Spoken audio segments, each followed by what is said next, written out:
নমস্কার, আমি অরিন্দম চ্যাটার্জি, একজন মেন্টাল হেলথ প্র্যাকটিশনার এবং হিলার। আমি মাকে নিয়ে বলতে ভালোবাসি এবং আজকে স্বামী সোমেশ্বরানন্দ মহারাজের ভাব থেকে আরও কিছু বক্তব্য আমি আপনাদের সামনে ভাগ করছি, যেটা আমারও কিছু ব্যক্তিগত অনুভব, আমারও ভালো লাগার। খুব সুন্দর আজকে বলছেন প্রথম, আজকের ভিডিওটা আপনাদের লাইফ চেঞ্জিং হতে পারে। খুব ভালো করে শুনবেন এবং আমি যে কথাগুলো বলছি এগুলো খুব মেনে চলবেন, দেখবেন ফল পাবেন।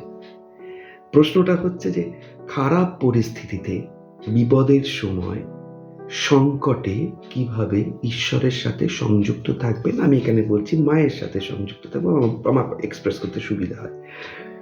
খারাপ সময়, বিপদের সময়, সংকটের সময় মায়ের সাথে কিভাবে যুক্ত থাকবো। তিনি বলছেন যে মনে করুন জগৎ জননী আপনার সামনে আবির্ভূতা হয়েছেন মা ধূমাবতী রূপে কিংবা মা ছিন্নমস্তা রূপে।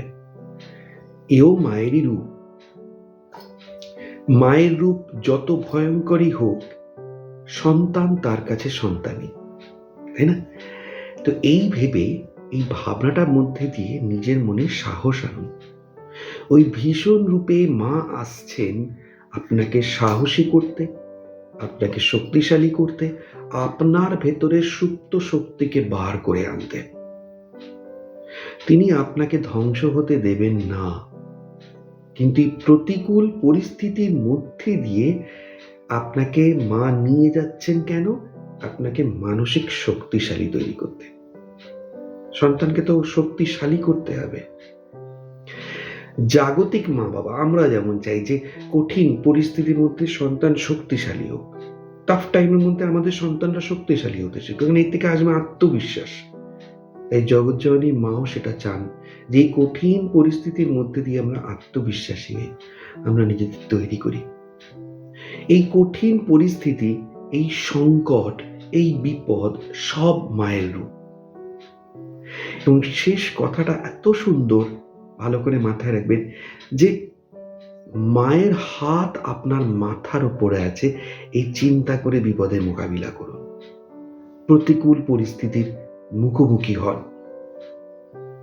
মায়ের হাত আপনার মাথার মধ্যে রয়েছেন এবং ঠিক ওই শ্মশানের সাধনার মতো ভয়ঙ্কর সাধনা, মা কিন্তু আপনাদের সঙ্গে এই সাধনার মধ্যে নিজেকে জড়িয়ে ফেলেছেন।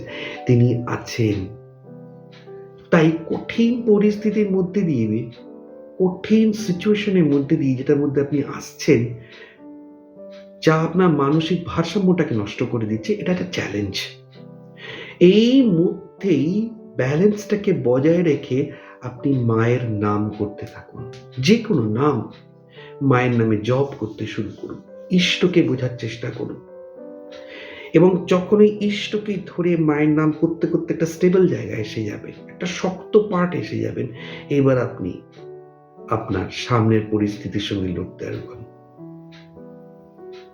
তাই যারা যারা আমার এই ভিডিওটা দেখছেন, এই পদ্ধতিটা মাথায় রাখুন।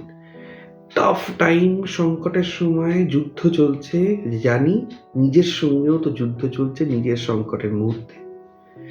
ভাবুন মায়ের রূপ, মায়ের হাত আপনার মাথার উপর রয়েছে। মা দুর্গা, মা কালী, মা ছিন্নমস্তা, মা বগলামুখী, যাই হোক, তারা আপনার মধ্যে ফাইট করছে। ওই অনন্ত শক্তি আপনার পেছনে রয়েছে। আপনি ভারসাম্যটাকে নষ্ট হতে দেবেন না। আপনি সিচুয়েশনের উপর আত্মসমর্পণ করবেন না, ঠিক ফিরিয়ে আনবেন। লড়তে থাকুন। ভিডিওটা যদি ভালো লাগে, যারা খুব কঠিন সময়ের মধ্যে দিয়ে যাচ্ছে, শেয়ার করুন তাদের সঙ্গে, অনুভব করান। আর আপনারা কিরকম কঠিন সময়ের মধ্যে দিয়ে যাচ্ছেন, আর মায়ের এই ভিজুয়ালাইজেশন বা ইমাজিনেশন বা সত্যি মা আপনাদের কিভাবে হেল্প করছেন, আমাকে ব্যক্তিগতভাবে মেসেজ করতে পারেন। আমি শুনবো, কারণ আমিও আপনাদের থেকে শিখতে চাই। ভালো থাকবেন, মাকে ধরে আনন্দে থাকবেন। জয় ঠাকুর, জয় মা।